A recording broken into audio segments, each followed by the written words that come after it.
Cigarette এটা মুসলমানদের জন্য হারাম হারাম হারাম।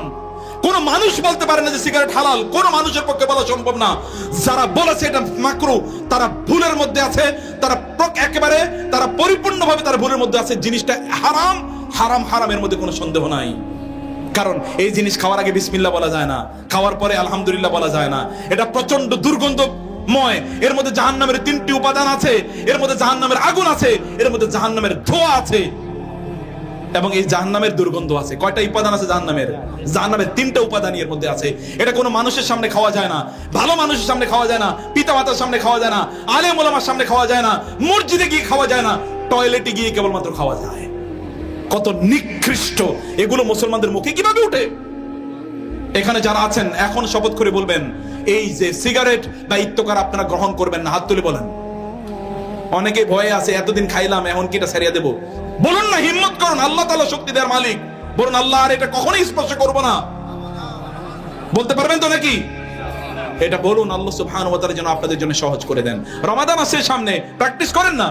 এই যে সামনে রমাদান আসছে, এখন আমি অনেককে বলবো 2 নম্বর যে কাজটি, প্রিয় ভাইরা, বহু জিনিস এই যে আমরা এই যে ওলামায়ে কেরামরা আছেন, এই যে জামা আছে না, এই টুপি, এই যে দাড়ি, এই যে জামা, এগুলোর কারণে বহু হারাম কাজ থেকে আল্লাহ তাআলা আমাদেরকে আল্লাহ রক্ষা করেন নিজের হাতে। কিভাবে রক্ষা করেন জানেন? এই দাড়ি টুপির কারণে খারাপ জিনিসের দিকে তাকাতেই পারি না। এই টুপি এই জামা কাপড় নিয়ে কি সিনেমা হলে ঢুকতে পারবো? কোথাও দাঁড়ায়া আমি আমার এলাকায় সর্বশেষ অথবা দেশে অথবা বিদেশে কোথাও কোন দোকানের সামনে দাঁড়িয়ে সর্বশেষ কবে চা খেয়েছি এবং ওইখানে কবে আড্ডা দিয়েছি এরকম আমার মনে নাই। বিশ্বাস করুন, মনে নাই। গত 30 বছরে মনে পড়ে না কোনোদিন এরকম কাজ করেছি। একটাই কারণ যে এই দাড়ি টুপি নিয়ে ওইখানে কিভাবে দাঁড়াই ওইখানে। সিনেমা হল তো বহু পরের কথা, টেলিভিশন দেখা তো বহু পরের কথা, উলঙ্গ অশ্লীল নারীর দিকে তাকানো তো বহু পরের কথা, পরকীয়া তো বহু পরের কথা, হারাম জিনিস স্পর্শ করা তো বহু পরের কথা। এগুলো আমাদেরকে বাঁচিয়ে দেয়। এগুলো আল্লাহ সুবহানাহু ওয়া তাআলা বাঁচানোর জন্য বহু আইটেম আল্লাহ তাআলা তৈরি করে দিয়েছেন। এখানে অনেকের এখনো দাড়ি নাই, এমন 2-4 জন একটু হাত তুলে বলেন তো যে আপনারা এখন থেকে দাড়ি রাখবেন ইনশাআল্লাহ। মাশাআল্লাহ মাশাআল্লাহ মাশাআল্লাহ। অনেকেই তোলেন নাই, তাতে কি হচ্ছে? আমার কি তাতে কোনো লস আছে নাকি?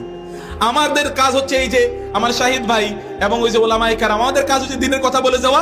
আপনি পালন করবেন কি করবেন এটা আপনার দায়। আমরা বলবো যে আল্লাহ আমরা পৌঁছে দিয়েছি তোমার কথা। আখিরাতে আমাদের মূল কাজ হচ্ছে আখিরাত। ব্যবসা চলে করে গেছি অলরেডি, আমরা অলরেডি আমাদের ব্যবসা করে গেলাম। সেই ব্যবসাটা কার সাথে? আল্লাহর সাথে। আল আদুল্লুকুম আলা তিজারাতিন তুনজিকুম মিন আযাবিন আলীম। এই ব্যবসা আপনি নিতে পারলেন না। আপনার স্ত্রী আপনাকে দাড়ির জন্য পছন্দ করে না, আমাদের স্ত্রীরা দাড়ির কারণে আমাদেরকে পাগলের মতো ভালোবাসে। গিয়ে জিজ্ঞেস করে দেখুন আল্লাহ রাসূল সাল্লাল্লাহু আলাইহি ওয়াসাল্লামকে তার স্ত্রীরা কেমন ভালোবাসতেন। যারা আছে ওলামায়ে কেরামদেরকে জিজ্ঞেস করেন, ওলামায়ে কেরামদের বউ কোথাও পালায়া যায় না। আপনাদের বউরা পালায় কেন? দাড়ি নাই, এরপরে পারফিউমের অভাব নাই, টাকা পয়সার অভাব নাই, এরপরও বউ থাকে না। কারণ কি? কারণ বুঝেন নাই? সেখানে আল্লাহ সুবহানাহু ওয়া তাআলা কি দিয়েছেন? সেখানে আল্লাহ সুবহানাহু ওয়া তাআলা সেখানে শান্তি দিয়েছেন, প্রশান্তি দিয়েছেন। গিয়ে দেখবেন ওইখানে এই রুমের আওয়াজ ওই রুমে চলে যায় না। গিয়ে দেখবেন। আর আপনাদের আওয়াজ তো বাজার থেকে শোনা যায়, আপনাদের বাসার আওয়াজ তো বাজার থেকে শোনা যায়। প্রিয় ভাইরা, এটা করবেন।